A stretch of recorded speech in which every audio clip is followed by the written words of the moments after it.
as a parent, you always want the best for your kids, you know. Mhm. But how do you do it? Because you don't have any guidance. You're not a professional. Right.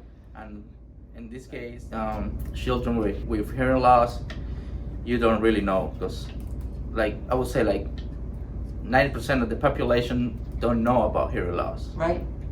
You know, and especially in our family, we didn't have nobody with hearing loss. We didn't have a history of hearing loss in our family, and so we needed that help, and we got that help from Summit's speech, and we've seen the progress. As soon as we started with the sessions, and Maximo started doing what you know, what he was doing in the therapies and sessions, and it was completely different. The progress was amazing. We were really happy. We saw the progress right away. Wow. Because we were told to do stuff that we didn't even think about, like simple stuff, but we're not professionals, you know. Give an example How of to- something simple.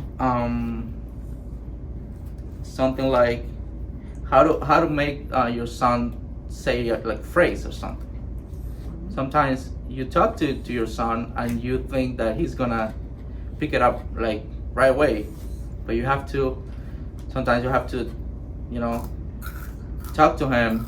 He's got to look at your mouth, Mm-hmm. you know, and he's got to see how you pronounce a word or something, and how you move your tongue, your Tongue. your lips, Mm-hmm. and we didn't know about that, you know. We thought that just talking to a person, he's gonna learn.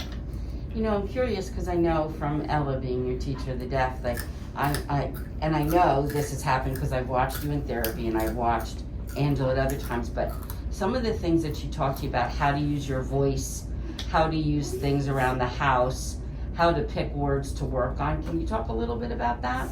Maybe kinds of things she had you do at home, you know, making noises and pointing to your ears. Usually everybody Yeah. does that kind of stuff. And I think that Angela probably does it more, so she can Yeah. speak in Spanish about that. But if you have any summary of it, you know, this won't be on now. But if you want to try, and then we'll get Angela doing it because she does it every day. You know. Yeah, like sometimes, or like what we try to do when we're home or something, and somebody's knocking on the door, or somebody rings the bell or something, we tell Maximo, "Did you hear that? That's the bell. Somebody's at the door. Mm-hmm. You know, Maximo, open the door, please." You know, or if something happens, let's say that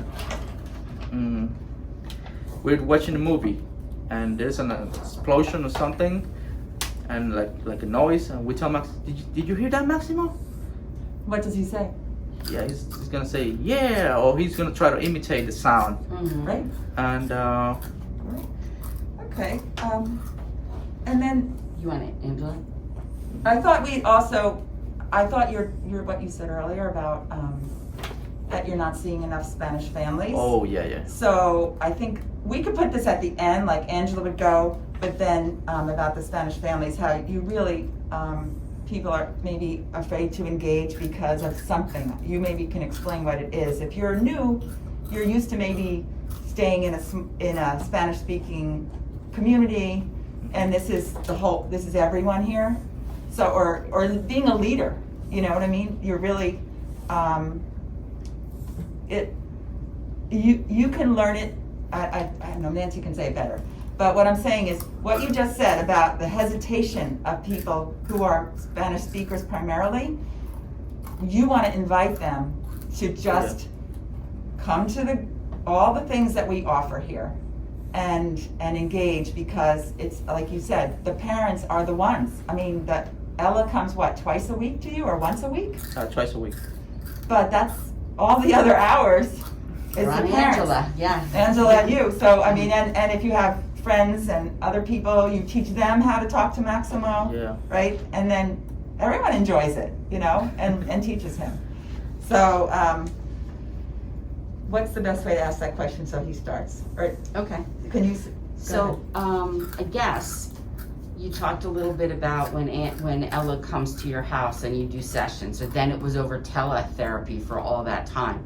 And then the other part is coming to group, and how many other families get to meet each other, and how many families who are Spanish speaking could come and learn more and build a community. So, have you met other Spanish speaking families who have children with hearing loss? We have met some, but not all of them. Because what we see, and it's like a lot of Spanish families, they don't get involved.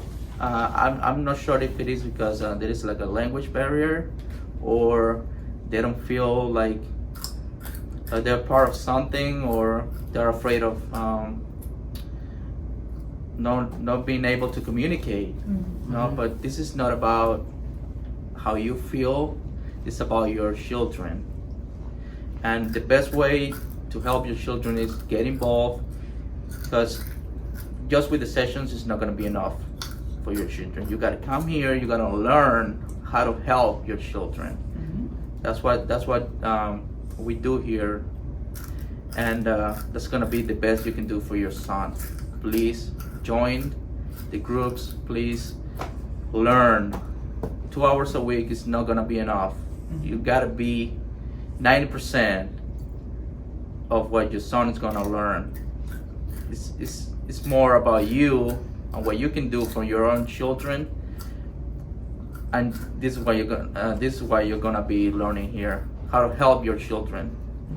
So if you're afraid of coming here because you can speak the language, they have people who can translate, people who can help you. If you have any question, somebody's gonna be here for you. Somebody's gonna help you. And this is about your children.